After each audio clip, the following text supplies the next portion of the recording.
Congress party రాష్ట్ర అధ్యక్షులు రేవంత్ రెడ్డి గారు కరెంటు కొనుగోళ్లలో భయంకరమైనటువంటి అవినీతి జరిగింది.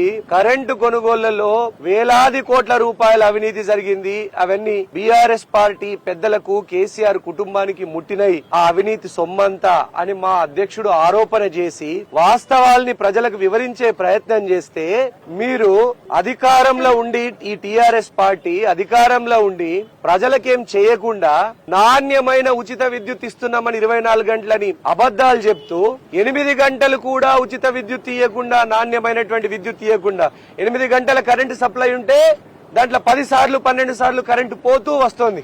8 గంటలలోనే కనీసం 11 సార్లు 12 సార్లు కరెంటు కట్ అవుతుంది. ఈ రోజు సబ్ స్టేషన్ల లాగ్ బుక్కుల్ని తీస్తే 8 గంటల నుంచి 9 గంటలు కూడా రైతులకు నాణ్యమైనటువంటి ఉచిత విద్యుత్ సప్లై రావడం లేదు. ఈ గజ దొంగల బీఆర్ఎస్ పార్టీ, టీఆర్ఎస్ పార్టీ దొంగే పోలీసోని కొట్టినట్టుగా, ఉల్టా చోర్ కొత్వాల్ కోడ్ అంటే అన్నట్టుగా దొంగతనాలు చేస్తూ, అవినీతి చేస్తూ విద్యుత్ వ్యవస్థని భ్రష్టు పట్టించినటువంటి ఈ BRS party, TRS party Congress party మీద ఈ రోజు ఆరోపణలు చేసి కాంగ్రెస్ పార్టీని బద్నాం చేసి మా రేవంత్ రెడ్డి అన్న వ్యాఖ్యల్ని వక్రీకరించడం ఎంతవరకు సమంజసం? దీన్ని మేము ఖండిస్తున్నాం. నువ్వు ప్రభుత్వం 10 సంవత్సరాల నుంచి ప్రభుత్వం మీది పాలన మీద దృష్టి కేంద్రీకరించకుండా ప్రతిపక్ష నాయకుల మీద ధర్నాలు చేయడము పాలక పక్షమే దిగజారుడు తనానికి, మీ నైతిక విలువలు, మీ విలువలు దిగజారుడు తనానికి ఇదొక మచ్చుతునక, ఇదొక సాక్ష్యం.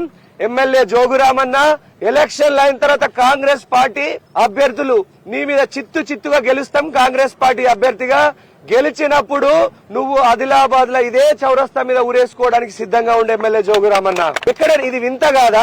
అధికార పార్టీ పాలన మీద దృష్టి కేంద్రీకరించకుండా ధర్నాలు చేయడము ఇది ఏం సమంజసం? ప్రజలు హర్షిస్తారా? నీకు దమ్ముంటే 24 గంటలు నాణ్యమైన ఉచిత విద్యుత్ రైతులకు ఇవ్వండి.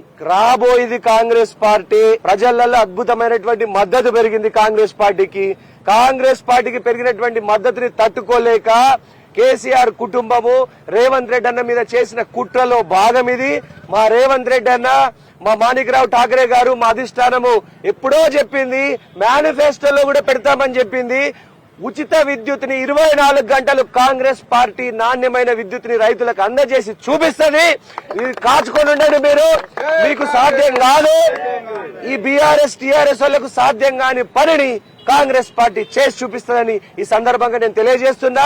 ఎమ్మెల్యే జోగురామన్న, నీ దిగజారుడు మాటలు, నీకు దిగజారుడు చేష్టలు, నీ పిచ్చి చేష్టలు ఆపు. ఇకరైనా లేదంటే ప్రజలు ప్రజా కోర్టులోనే నీకు బుద్ధి చెప్తారు. ఇప్పటికే రైతుల ద్రోహి జోగురామన్న, బీసీల ద్రోహి, ఎస్సీల ద్రోహి, ఎస్టీల ద్రోహి, మైనార్టీల ద్రోహి జోగురామన్న, ఆదిలాబాద్ ప్రజల ద్రోహి జోగురామన్న ఇప్పటికే ప్రజలందరూ అంటున్నారు. నీ వ్యతిరేకతని కప్పుపుచ్చుకోవడానికి దొంగ నాటకాలు ఆడుతున్నావు జోగురామన్న. నీ నాటకాల్ని కట్టిపెట్టు.